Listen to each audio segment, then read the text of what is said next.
चित्रकार शख्स, कौन हो तुम और क्या चाहते हो मुझसे? पैसे चाहिए? बोलो। ड्रग्स चाहिए? लड़की चाहिए? तुम कुछ बोलते क्यों नहीं हो? मुझे इस तरह से क्यों बांध के रखा? एक शख्स को किसी ने हवा में हाथ पैर बांधकर लटकाया हुआ था और उसके ठीक नीचे एक बड़े से टब में मोम उबल रही थी, जिसकी भाप से ही ऊपर बंधा हुआ शख्स धीरे धीरे झुलस रहा था। जोर जोर से चीख रहा था, पर उसके आसपास कोई भी नहीं था जो उसकी चीखें उसकी मदद के लिए आ पाता। इस पर भी उस शख्स के जिस्म पर जगह जगह काटने के निशान थे, जिनसे टब का ठीक उसके नीचे उबल रही मोम को लाल कर रही थी। लगातार खून का गिरना, उस पर से उबलती मोम की झुलसती भाप से वो शख्स अधमरा हो गया था। जब उसे अपना दर्द बर्दाश्त नहीं हुआ तो वो बेहोश होने लगा कि तभी एक नकाबपोश शख्स कमरे में आ गया और ऊपर बंधे उस शख्स को देख मुस्कुराते हुए कहा, तो मिस्टर सिंघानिया, कैसे हैं आप? मैं उम्मीद करता हूँ मैंने आपको ज़्यादा तकलीफ नहीं दी होगी। भला मौत से अच्छी शांति किसको मिली है? आज तक मिस्टर सिंघानिया तुम मेरे साथ ऐसे नहीं करते। तुम्हें अंदाजा भी नहीं है कि मैं कितना खतरनाक आदमी हूँ। अगर मैं जिंदा बच गया ना, तो तू सोच भी नहीं सकता मैं तेरा क्या हाल करूँगा। नकाबपोश, मरने से पहले इतना गुस्सा करना ठीक नहीं होता। चुपचाप से हवा में लटके रहो, जल्दी ही तुम ऊपर चले जाओगे। ये सुनकर ही सिंघानिया और जोर से तड़पड़ाने लगा था और चीख चिल्लाकर मदद के लिए चिल्ला रहा था। तभी नकाबपोश ने अपनी जेब से पहले तो एक सिगरेट जलाई और फिर एक मोमबत्ती जला एक रस्सी के नीचे रख दी, जिससे वो सिंघानिया हवा में लटका हुआ था। जैसे जैसे वो रस्सी जल रही थी, सिंघानिया इंच इंच कर नीचे आता जा रहा था। मिस्टर सिंघानिया, नहीं, ऐसा मत करो। आखिर मेरी गलती क्या है? मैंने तुम्हारा बिगाड़ा क्या है? इससे पहले सिंघानिया अपनी बात पूरी करता, वो एक झटके में खौलती हुई मोमबत्ती में जा गिरा। उसकी आखिरी चीख भी उसके अलावा और कोई नहीं सुन पाया। बंसी, अरे साहब, क्या बताएं, बड़ी मनहूस पेंटिंग है। जो कोई भी इसे खरीदने की सोचता भर है, वो साला कहाँ गायब हो जाता है, कुछ पता ही नहीं चला। 3 लोगों की खबर तो हमें सुन ली। एक दिन आए, बोले पेंटिंग चाहिए, फिर अगले दिन गायब, फिर कभी दिखे ही नहीं, ना ही यहाँ और ना ही इस दुनिया में। अतुल, अच्छा ऐसा क्या है इस पेंटिंग में? देखने में तो किसी खूबसूरत लड़की की लगती है। इतना कहकर सब इंस्पेक्टर दीवार पर लगी एक औरत की पेंटिंग के और करीब चला गया। फिर राजस्थान से पेंटिंग की बारीकियों को देखते हुए बोला, वैसे बनाने वाले ने क्या बनाया है? एक बार देख लो तो नजरें चुराना भी पाप सा लगता है। ऐसा सुकून, वो भी इतने दर्द में, कोई कैसे बर्दाश्त कर पाया होगा? बंसी, हमें तो ऐसा कुछ नजर नहीं आता। पता नहीं आप समझदार लोगों को कहाँ ऐसी खूबसूरत चीज नजर आता है। एक लड़की है, शायद 6 से 8 महीने पेट से है, जिसने अपने एक हाथ में गुलाब और चाकू को एक साथ पकड़ रखा है, और चाकू की वजह से उसके हाथ से गिरता खून एक बच्चे के दूध पीने वाले प्याले में इकट्ठा हो रहा है, और दूसरे हाथ में एक मोमबत्ती पकड़ी हुई है। अब इसके अलावा इसमें ऐसी कौन सी खास बात है, हमको नहीं पता। अतुल, इसलिए तो तू चौकीदार है बंसी, और मैं एक सब इंस्पेक्टर। जल्दी से इसे पैक करवा, मुझे इसकी असली मालिक तक भी पहुंचानी है। साला कभी दलाल तो कभी चौकीदार तो कभी पोस्टमैन। मिनिस्टर लोग साले पुलिस वालों को समझते ही नहीं है। बंसी, आप चिंता मत करिए, मैंने बोल दिया है, लोग अभी आते ही होंगे इसे पैक करने के लिए। आइए जब तक मेरे कमरे में एक कप चाय पीते हैं। चौकीदार बंसी सब इंस्पेक्टर से कहते हैं हुए उसे अपने कमरे में ले गया। दोनों बैठकर चाय पीने लगे। फिर कुछ और बातें भी हुई और आखिर में सब इंस्पेक्टर अपनी मंजिल की ओर चल दिए। पुलिस जीप की सीट पर पेंटिंग पड़ी थी और अतुल हवा से बातें करता हुआ जीप दौड़ाए जा रहा था। रास्ता सुनसान था। शाम रात की चादर ओढ़ रही थी। जिस रास्ते से अतुल जा रहा था उसके आसपास सिर्फ खेत ही थे, जिसमें कमर तक धान की बालियां थी, जिसके ऊपर जुगनू मंडरा रहे थे। अतुल भी गाना गुनगुनाते हुए जा रहा था कि अचानक उसने अपनी कार की जोर की ब्रेक लगाई। वो खुद शीशा तोड़ बाहर गिरने को हो गया था। अतुल, ये रास्ते पर इतना बड़ा पेड़ कैसे गिर गया? ना कोई आंधी, ना तूफान, नहीं कहीं किसी की कोई साजिश तो नहीं है?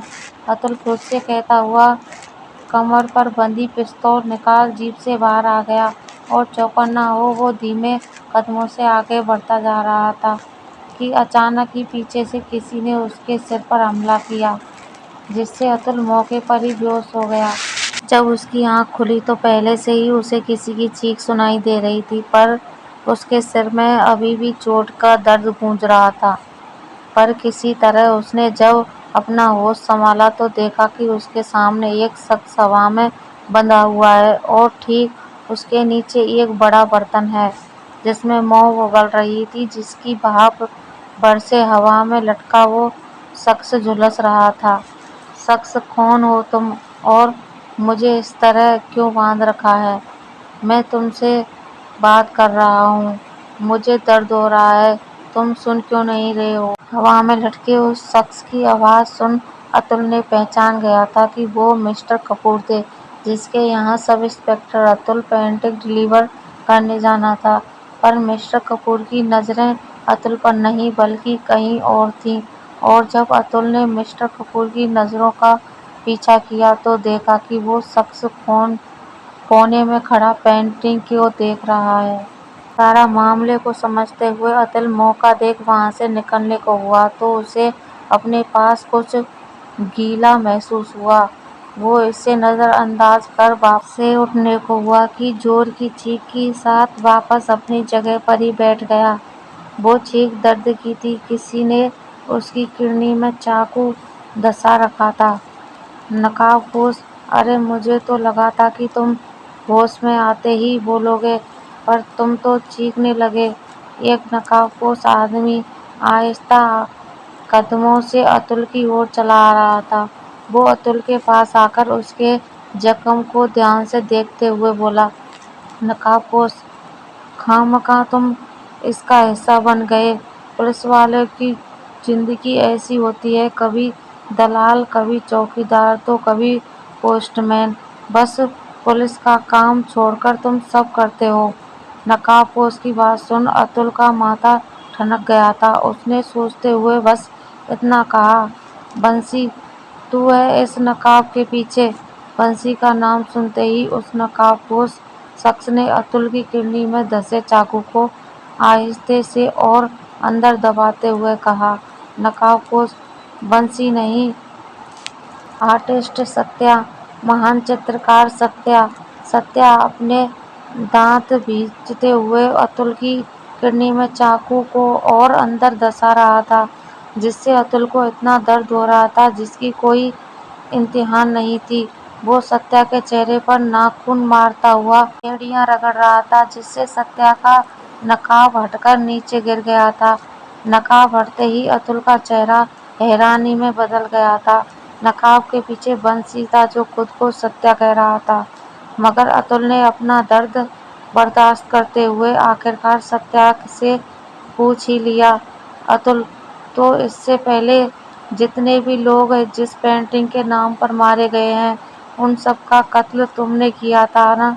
पर क्यों, ऐसा क्या है इस पेंटिंग में, क्यों तुम इसे किसी की होने नहीं देते? नकाब हटते ही बात अतुल सत्या की आंखों में आंखें डाल गुस्से से उससे देख रहा था कि तभी मोम के बड़े से बर्तन के ऊपर लटके मिस्टर कपूर ने कहा, साले, एक चौकीदार होके तेरी इतनी हिम्मत, तेरे तो मैं इतने टुकड़े करूंगा ना कि लोग गिनेंगे नहीं बल्कि बटोरेंगे। मिस्टर कपूर ने जब सत्या को चौकीदार कहा तो उसका गुस्सा आसमान पर जा चुका था। वो तुरंत ही खड़ा हुआ और कील से बंधी रस्सी को ढीला करने लगा। जिससे उनके सहारे लटके मिस्टर कपूर सीधे मोम के बर्तन के और करीब आ गए। भाप अब इस कदर बढ़ चुकी थी कि मिस्टर कपूर के चेहरे से मांस गलकर नीचे मोम के बर्तन में गिरने लगा था और उसकी चीखें और तड़पड़ाहट साथ में आसमान पर जा चुकी थी। सत्या, मेरा नाम सत्या है, महान चित्रकार सत्या। अगर दोबारा ऐसी गलती की तो रस्सी ढीली नहीं, सीधा तोड़ दूंगा, समझे? सत्या मिस्टर कपूर को वापस कील में बांधता हुआ कह रहा था।